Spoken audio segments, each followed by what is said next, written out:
Hello दोस्तों, कैसे हैं आप लोग।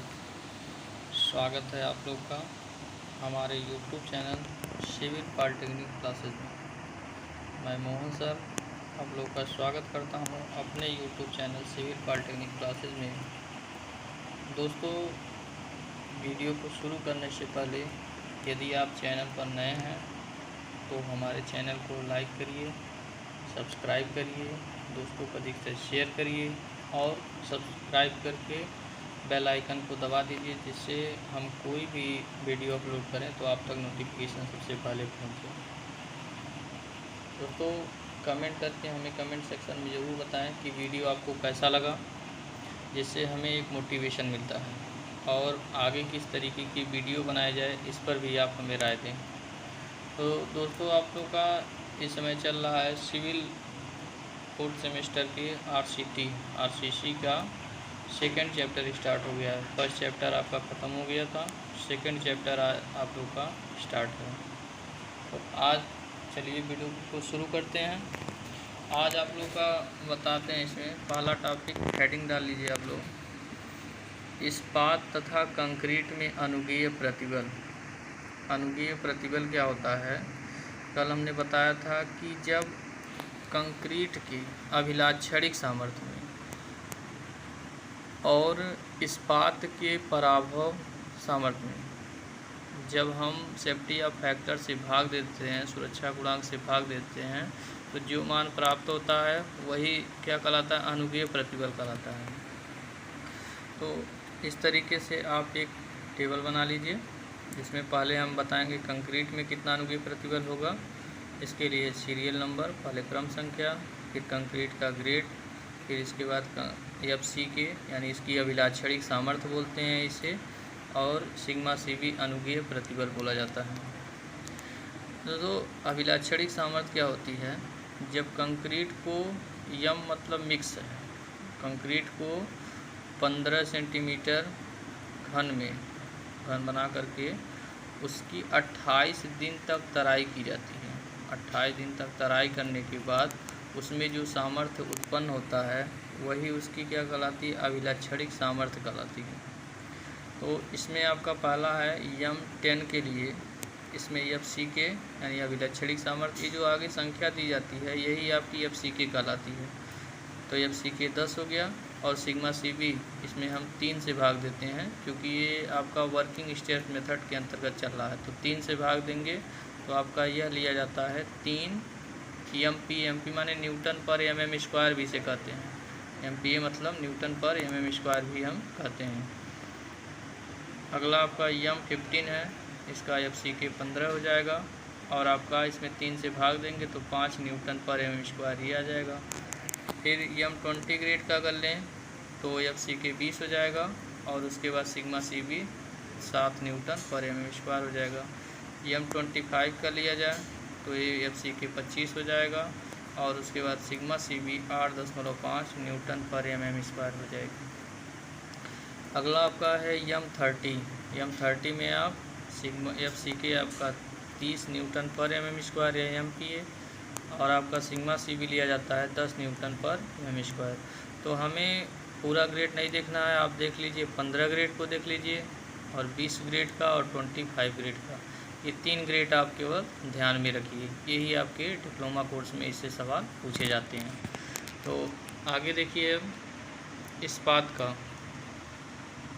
में आपका इसी तरीके से टेबल बना लीजिए, सीरियल नंबर, ग्रेड, फिर आपका पराभव प्रतिबल। यहाँ FY को पराभव प्रतिबल कहा जाता है, कितना यह भार को वहन कर सकता है, ये इसकी पराभव सामर्थ्य होती है। सिग्मा ST मतलब इस्पात में अनुगेय प्रतिबल। तो पहला ग्रेड आपका है FI 250, FY इसका ये जो आगे का मान इसमें दिया रहता है इसके साथ, ये आपका FY होता है। तो FY 250 हो गया। सिग्मा ST इसमें 1.78 से भाग देंगे तो आपका 140 हो जाएगा। FE 415 के लिए FY 415 लिया जाता है, और सिग्मा ST कितना लिया जाता है? 230 न्यूटन पर mm² लिया जाता है। FE 500 की बात की जाए तो FY इसका 500 न्यूटन पर mm² लिया जाता है, जबकि सिग्मा एस टी कितना लिया जाएगा 275 न्यूटन पर mm स्क्वायर लिया जाता है।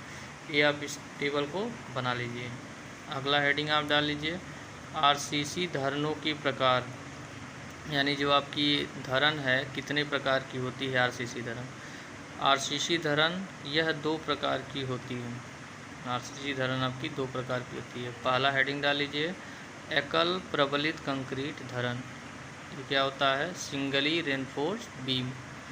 तो सिंगली रेनफोर्स्ड बीम की परिभाषा होगी जब धरण बनाते समय इस्पात का प्रयोग केवल तनन क्षेत्र में किया जाता है तो इस प्रकार से बने धरण एकल प्रबलित कंक्रीट धरण कहलाती हैं या कहते हैं।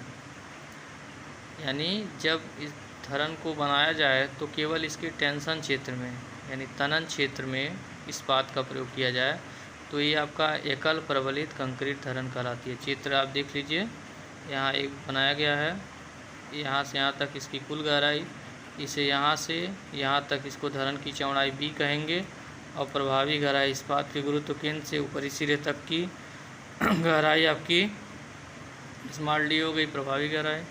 यहाँ आपका ये न्यूट्रल एक्सिस है, न्यूट्रल एक्सिस के ऊपर आपका संपीड़न क्षेत्र होता है सिंपली सपोर्टेड में और उसके नीचे आपका तनन क्षेत्र होता है।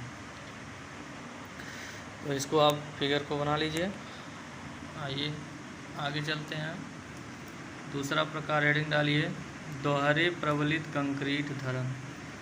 इसकी परिभाषा लिख लीजिए जब इस्पात का प्रयोग संपीड़न व तनन दोनों क्षेत्रों में किया जाता है तो इस प्रकार से बने धरण दोहरे प्रबलित कंक्रीट धरण कहते हैं। यानी जब भार का मान बहुत ज़्यादा आता है तो उस समय एकल प्रबलित कंक्रीट धरण उपयोगी नहीं सिद्ध होती है, तो इसलिए हम क्या करते हैं इसके संपीड़न क्षेत्र और तनन क्षेत्र दोनों में इस्पात का प्रयोग किया जाता है। तो जब इस प्रकार से धरण बनाई जाती है तो इसे दोहरे प्रबलित कंक्रीट धरण कहते हैं। चित्र में देख लीजिए आपका ये संपीड़न क्षेत्र है, इसमें 3 क्षणों का प्रयोग किया गया है और ये आपका तनन क्षेत्र है, इसमें भी आपका 4 क्षणों का प्रयोग किया गया है। तो जहाँ कहीं भी इस प्रकार से धरण दिखे तो वो आपका दोहरे प्रबलित कंक्रीट धरण होगी। कर लीजिए इसे भी। आइए अगला आते हैं, सबसे इम्पोर्टेंट पॉइंट आपका बल शून्य रेखा क्या होती है। तो किसी धरण में बल शून्य रेखा किसी भी धरण में वह काल्पनिक रेखा है जो धरण को 2 भागों में बांटती है। यानी यह एक ऐसी काल्पनिक रेखा जो धरण को क्या करे 2 भागों में बांटते, यानी संपीड़न क्षेत्र और तनन क्षेत्र में बांटे, तो इसे हम क्या कहेंगे बल शून्य रेखा कहते हैं। इस रेखा को बल शून्य रेखा कहते हैं। बल शून्य रेखा के ऊपर का क्षेत्र आपका संपीड़न क्षेत्र होता है, बल शून्य रेखा के ऊपर नीचे का क्षेत्र आपका तनन क्षेत्र होता है, जैसा कि आप चित्र में देख रहे हैं। अब आपकी बल शून्य रेखा भी आता है कि कितने प्रकार का बल शून्य रेखा होती है।